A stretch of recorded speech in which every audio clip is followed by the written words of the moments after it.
Allez, je vais vous montrer un peu les rieuses, comme je les appelle. C'est, on va dire, c'est sur coupe volante.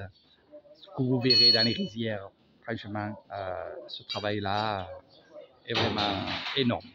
Donc on est en train de préparer justement la moisson où on va récolter le riz. Et c'est ce que vous voyez là qui va aller récolter le riz. Bien sûr, il va y avoir du riz qui va être récolté à la main, mais la plupart se fait avec ces rieuses. Voilà. Alors c'est toujours impressionnant de voir ça. Alors, quand vous les voyez là dans l'hangar, je suis à Banponoy chez mon ami qui est ici, qui lui-même a 2 rieuses. Et oui, c'est son travail. Et ils sont en train vraiment de tout remettre d'aplomb pour attaquer la saison. Alors, attention, pendant un mois et quelques jours, ils vont, si le temps le permet, bien sûr, mais sinon pendant un mois, nuit et jour, ils vont travailler les rizières. Et oui, même le soir, c'est pas que l'après-midi, ils vont se relayer, ils vont aller dans des endroits à droite et à gauche, avec pas mal de kilomètres, hein. Ils ont un secteur, ils savent le secteur qu'ils vont faire. Ils vont évidemment dormir sur place. Donc il va y avoir des tentes qui vont se mettre. Et par exemple, il y a une personne qui va se mettre ici. Voilà, ça c'est le pilotage ici. Avec les lumières tout le long, là des phares de tous les côtés. Voilà. Ils ne sont pas dans des cabines fermées. Ça, je l'ai vu qu'il y avait des cabines fermées, mais là, non. Hein. Donc le riz va sortir ici. Voilà un peu.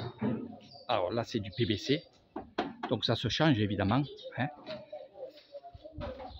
C'est quand même ingénieux ce qu'ils ont. C'est génial ce qu'ils ont fait, franchement. Quand on voit le matériel de près, on se dit, mais purée. Alors, purée. Voilà. Moi, je les vois hein, toute l'année. Donc, oui, comme je vous ai dit, du matin au soir, ils vont aller dans les rizières. Ils vont rencontrer des problèmes. Il va y avoir de la casse. On va aussi, au milieu des rizières, leur amener du gasoil. C'est tout un spectacle aussi. Avec ces lumières, vous verrez dans les rizières des grosses lumières et ça soit justement ces rieuses qui sont ici.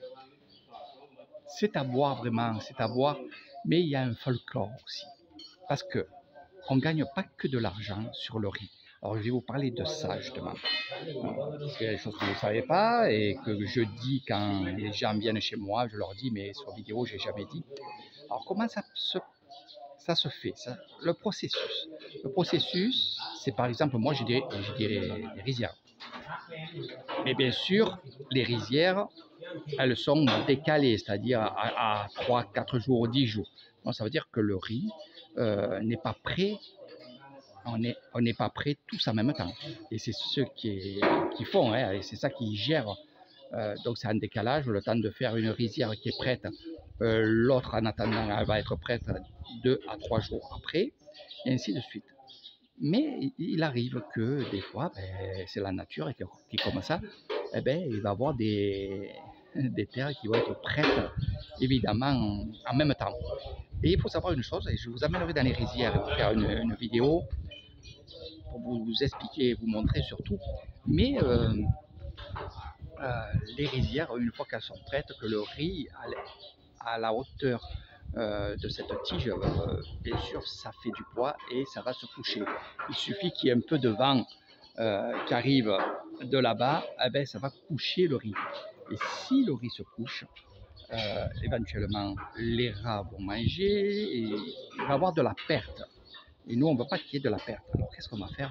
On va aller voir cet homme-là et on va lui dire, écoute, fais ma terre en premier ou en deuxième et je te donne de l'argent. Donc on va lui donner une enveloppe, par exemple 2000, 3000 bahts, ou je ne sais pas combien, je ne peux pas vous le dire, parce que c'est aussi des secrets, des secrets. En Thaïlande, je le sais combien on donne. Voilà.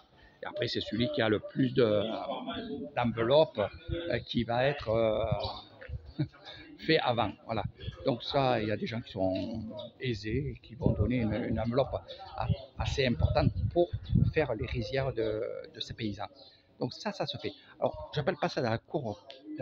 Ils sont pas corrompus, hein, c'est pas la corruption. Mais en fait, c'est le folklore d'ici. C'est comme ça. Voilà. Et on sait que c'est comme ça. On sait que c'est comme ça. Et chaque fois qu'on va le voir, on dit oh, moi, ma terre, elle est prête. C'est arrivé hein, que mes terres elles étaient prêtes. Et ma femme est allée le voir. Pas lui, mais il y en a d'autres aussi à Banansao. Mais entre autres, je parle de lui parce que je suis ici. Voilà, et je ne mange pas le foie entre eux, hein, vous inquiétez pas pour ça. On était allé le voir, on a dit, mes rizières sont prêtes, quand c'est tu viens les faire.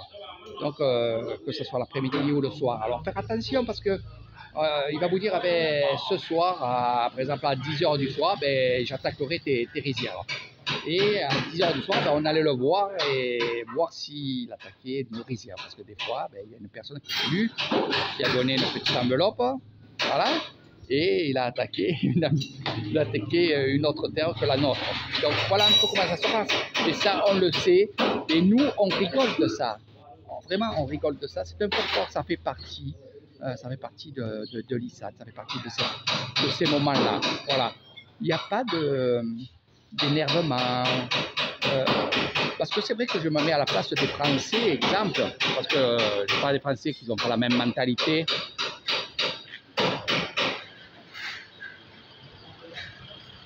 Ils n'ont pas la même mentalité que vous.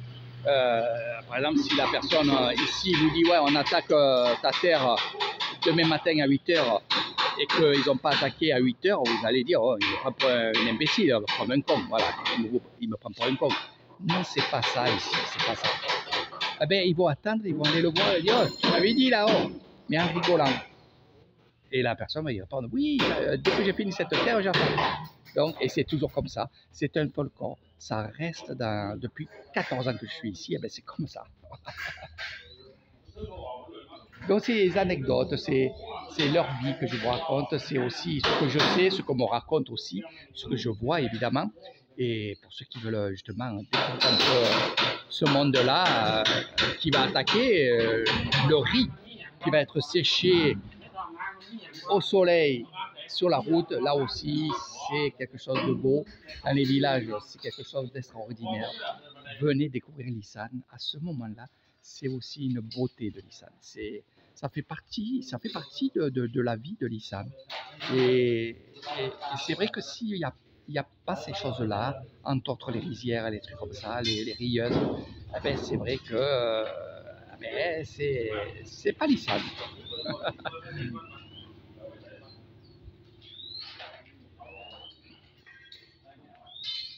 Donc c'est l'inspection. Hein. Tout ce qui est à changer, on va le changer pour être prêt. Voilà. Donc on ira les voir, bien entendu, dans les rizières. Comme ça, on vous montrera, je vous montrerai évidemment comment ça travaille. Sur ce, je vous fais de gros bisous. Partagez la vidéo si vous avez envie de découvrir tout ça en réel. C'est le moment. D'ici 2-3 semaines. Voilà. Je pense que ça sera après Lloyd 80. Il m'a dit à partir de 10 jours, il y a des rizières qui sont.